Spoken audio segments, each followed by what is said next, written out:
farko dai a shekarun malam Sani Halifa ba na tsammanin ko a irin waɗanda muke matasa a yanzu wani zai zo ya ce maka ya shirya wani abu wanda yake da alaka da juyin mulki zai baka naira miliyan 2 ka yadda.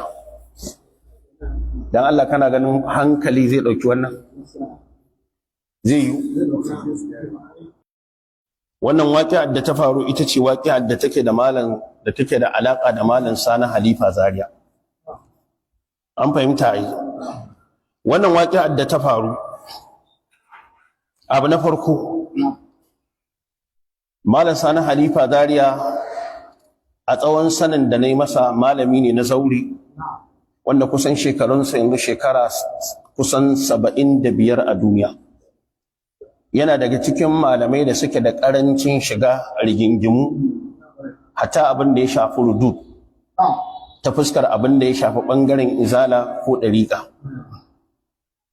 Sannan kuma a cikin abin da na sani na san cewa cikin ilimin da Allah subhanahu wata'ala ya bashi musamman a garin Zaria da waɗanda suke ahlus sunna ne da waɗanda ba ahlus sunna bane musamman a gidan fiqhun malikiya da karatu irin na zauri na littattafan luga da ake karantawa Allah madaukakin sarki ya amfanar da mutane da wannan ilimin da Allah subhanahu wata'ala ya bashi.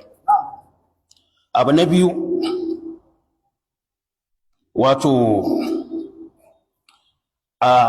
bayan wannan abu na biyu kamar yadda ɗansa ya bayanin yadda matsalar nan ta faru, akwai wani ɗansa da ake ce masa Muhammad Nafsu Zakiya, akwai fira da gidajen jaridu suka yi da shi, ya faɗi yadda abin ya faru, kuma lokacin da abin ya faru akwai yayinsa Ibrahim da suke tare da shi, tare aka kama su da shi malam ɗin. So ni abin da ya fara ɗaukar hankalina yasa na ga ya kamata in yi magana. Kun san idan matsala ta faru kowa da nashi wujihatu nazar din da yake kallon abu. Yadda yayi bayanin yadda matsalar ta faru cewa akwai wani muridin shi malam Sani Halifa wanda sun dade da shi malam a matsayin dalibi kuma jami'in tsaro ne na soja. Yace ranan nan yana zaune kawai sai ga shi wannan dalibin ya zo ya samu malam. To shi wannan ɗalibin sai ya ce mai yana da mai gidan shi ne ya aiko shi. Mai gidan kamar yadda shi yaron yake bayanin yadda matsalar ta faru. Mai gidan sai shi wannan muridin shi malam Sani Halifa Zaria sai kira wancan mai gidan nashi sai ya haɗa malam ta waya.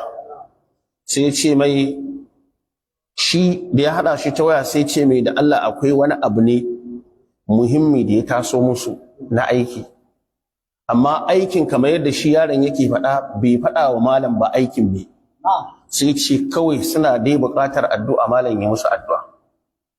Daga nan shi wancan sojan fa da aka kira ta waya shi malam bai san shi ba, shi wannan ɗin shi ya sani shi ne ɗalibin malam. So da aka gama waya ya ce suna da buƙata a bashi abin sadaka, sai aka tura akan sai aka sa naira miliyan 2. To abu da nake so in ji hankalin mutane a nan gurin, wannan matsalar da ta faru kaga shi dan yayi bayanin abin da ya faru. Farko dai a shekarun malam Sani Halifa ba na tsammanin ko a irin waɗanda muke matasa a yanzu wani zai zo ya ce maka ya shirya wani abu wanda yake da alaka da juyin mulki zai baka naira miliyan 2 ka yadda. Dan Allah kana ganin hankali zai dauki wannan? Zai yi? To sannan kuma abin da yasa ya dauki hankali na naga ya kamata in yi magana, kullun ni ina faɗa ina cewa a'udhu billahi min khusumatin tasuddu babal insafi wa tasuddu an jamilil awsafi. Ina roƙon Allah ya tsare ni daga husumar da za ta toshe in kima wani adalci ko ta sa in sauka daga ɗabi'un da suke masu kyau. Lokacin da wannan jita-jitar ta fara faruwa da jaridu suka fara buga bayanai musamman waɗanda suka fito daga kudancin ƙasar nan, abinda fa suke bugawa shine an kama wani malamin addini. Ku fahimci matsalar, ba fa malamin wata ɗariƙa ba fa, yana da hannu, yana da alaƙa a kaza. Idan an tafi a haka a matsayin cewa an kama wani malamin addini ne, su masu buga waɗannan labaran target ɗinsu wata ƙungiya suke so su isƙaɗin ta su kai ta ƙasa, ko addinin ne target ɗinsu duka? Addinin ne target ɗinsu duka. To a lokacin da irin wannan abin zai taso, na farko dai gidajen jaridun nan kowa ya sani kamar yadda bankuna kaso 90 da wani abu ba namu bane, nasu ne. Haka da Allah suwaye suke da ƙarfin gidajen jaridu, mu ne ko su ne?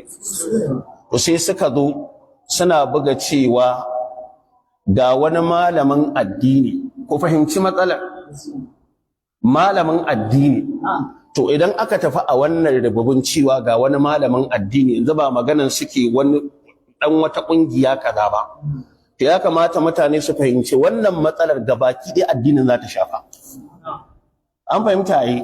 To sannan mu dawo da wannan waƙi'ar ta faru, ɗansa ya yi bayanin cewa ga yadda abin nan ya faru, ga wanda ya sani bai san wancan ba, aka zo aka ce ya taimaka da addu'a wata matsala ta taso. Dan girman Allah, in abin da ɗan nan nashi ya bayani haka ne, ka faɗa min a irin wannan yanayin wani malami ne ba zai iya faɗawa irin wannan turkon ba? Kuma wani lokaci ba ma sai an zo an zauna da kai ba, an yi magana da kai, ko kuɗi ne aka turo maka ko baka san kome ba, in dai an biyo an ga kuɗin ya shigo, dala in ana so a ƙulla maka shari, za a ƙulla shari ko ba za a iya ba? Da ya kulla maka shari. Sannan ga wanda ya san malaman addini a ƙasar nan da hidimar da ke kansu, na rantse da Allah naira miliyan 2 billahi allazi ba ta da kimar da za ta sa a yadda na san shi malam Sani Halifa Zaria a ce wai zai iya sacrifice din rayuwar shi gabaki ɗaya saboda naira miliyan nawa? Naira miliyan 2. Miliyan 2 shege yadda in aka baka ita kana malamin addini ko sati 2 ba za ta yi ba ta ƙare? Sati ɗaya? Kai satin da ya wuce nan muna karatu da kai, akwai ɗan uwa da muna tare da shi ana karatu, yanzu matarsa ta mutu, ban sani ba kai ka zo kake ce mu gidan da suke zaune a haya ya kuɗin ya ƙare, za a tashe su a gidan.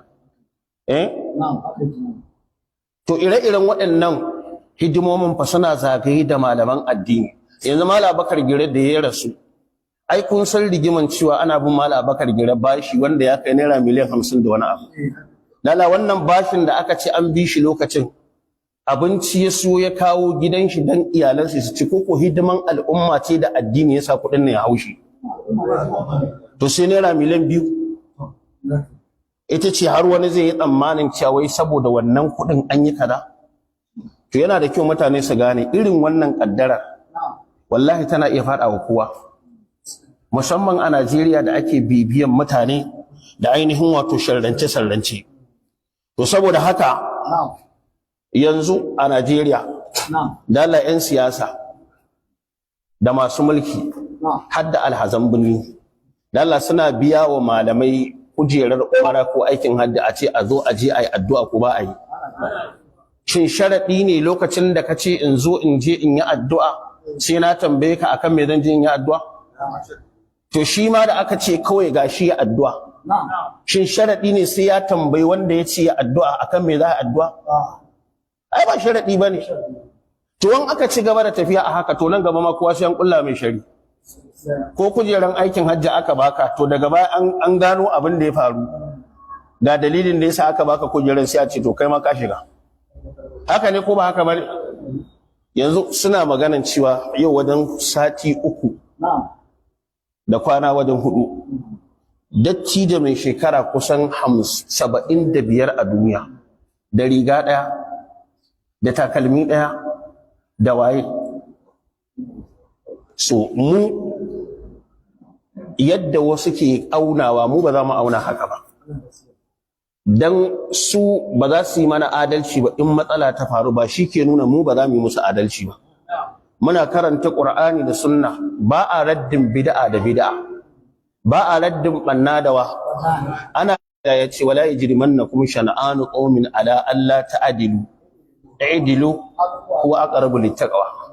In wasu mutane kada ya sa ku yi musu adalci, ku yi adalci. Adalci shi zai kusanta ku zuwa ga tsoron Allah subhanahu wata'ala.